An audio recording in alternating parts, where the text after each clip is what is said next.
Donc le thème qu'on va développer aujourd'hui, évidemment, on ne va pas raconter 1805-1815, mais on va essayer de réfléchir un peu à ce qu'a été l'Europe de Napoléon, que voulait-il faire pour l'Europe, et ensuite à ce qui est devenu cette Europe napoléonienne avec le congrès de Vienne et les décisions qui ont été prises au cours de ce congrès, donc, qui a commencé très exactement à quelques jours près, il y a 200 ans, et qui a duré jusqu'en juin 1815. Donc ce sera la partie peut-être la plus importante parce qu'il y a probablement beaucoup plus de choses à dire sur cette époque qui est moins connue, sur ce congrès qui est moins connu, que sur le règne de Napoléon, mais rassurez-vous, nous parlerons aussi de Napoléon.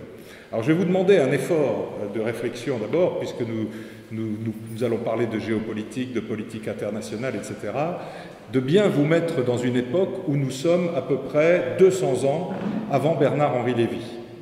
C'est-à-dire que nous sommes dans une Europe où il n'y a pas de diplomatie d'opinion, où il n'y a pas véritablement d'opinion publique en dehors des classes aisées et des élites, et où donc finalement le jeu est un petit peu plus facile puisqu'il se joue entre, on va dire, les monarques et leurs ministres sans que véritablement l'opinion publique ne s'en mêle, en tout cas jusqu'au congrès de Vienne, on en dira deux mots tout à l'heure.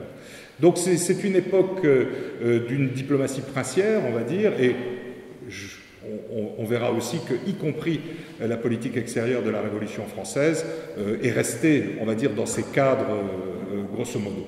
Voilà, donc évidemment, ce que je vais vous dire, puisque nous nous situons il y a 200 ans, est quelque chose qui est absolument inaudible pour nos oreilles d'aujourd'hui, mais comme nous sommes au Club Histoire, ben, on va essayer de se replonger un petit peu dans l'histoire.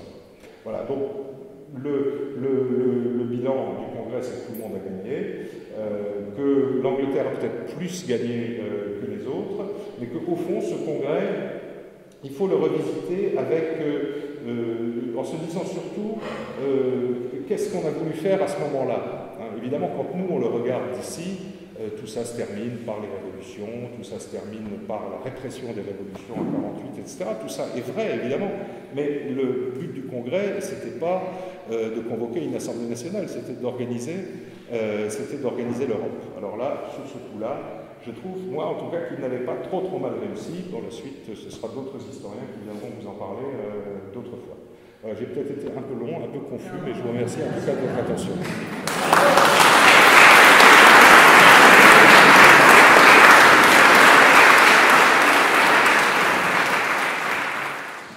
Je voulais vous demander l'attitude de Talleyrand. Est-ce que Talleyrand était vraiment salle de merde, enfin, dans un massoir? Était-il vraiment le traître de Napoléon? Il a servi beaucoup de régimes. Est-ce que c'est un personnage très utile pour la suite de l'Europe ou non?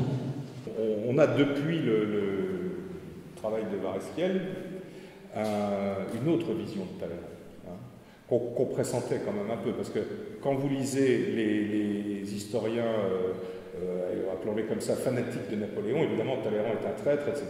Quand vous lisez Albert Sorel, c'est quand même déjà moins un traître, et puis quand vous lisez d'autres historiens de la diplomatie, on le trouve quand même un peu moins traître.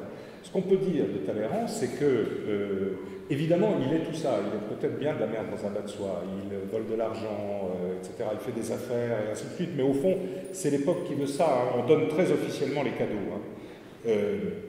Donc, ça c'est une chose. Mais ce qu'on peut voir et c'est ce qu'a très bien montré Emmanuel de Varesquiel, c'est que de son premier texte de politique étrangère avant la Révolution à ses mémoires après la Révolution, il dit toujours la même chose. Et c'est pourquoi Emmanuel a appelé son livre Le Prince immobile. Tout le monde se serait attendu à un mot girouette ou à des choses comme ça. Non, c'est le Prince immobile, mais c'est immobile sur une position, évidemment aussi immobile physiquement et ainsi de suite, mais c'est sur cette position au fond, il est pour l'équilibre européen avec une France forte mais non hégémonique. Et quand en 1814 il rappelle les Bourbons, il ne les rappelle pas de gaieté de cœur, il prend un énorme risque en rappelant les Bourbons, il a quand même un certain passif à leurs yeux, mais au fond ça vient d'une sorte de déduction. en disant il faut un principe qui soit français. Parce que je vous rappelle que le tsar voulait placer Bernadotte sur le trône de France, qu'il y avait un candidat essois qui s'était fait connaître, etc. Donc Talleyrand se dit déjà, il faut une solution française. Donc il regarde dans les solutions disponibles. Duc d'Orléans, c'est pas sérieux, Napoléon II, sûrement pas. Bon, voilà, donc, hop, la République, il n'en veut pas. Donc il choisit Louis XVIII pour ça. Et puis il choisit aussi Louis XVIII parce que Louis XVIII de 1814 n'est plus Louis XVIII de Vérone 1795, c'est quelqu'un qui a mis de l'eau dans son vin et qui, sur le plan de la politique étrangère, est exactement sur les mêmes vues que Talleyrand.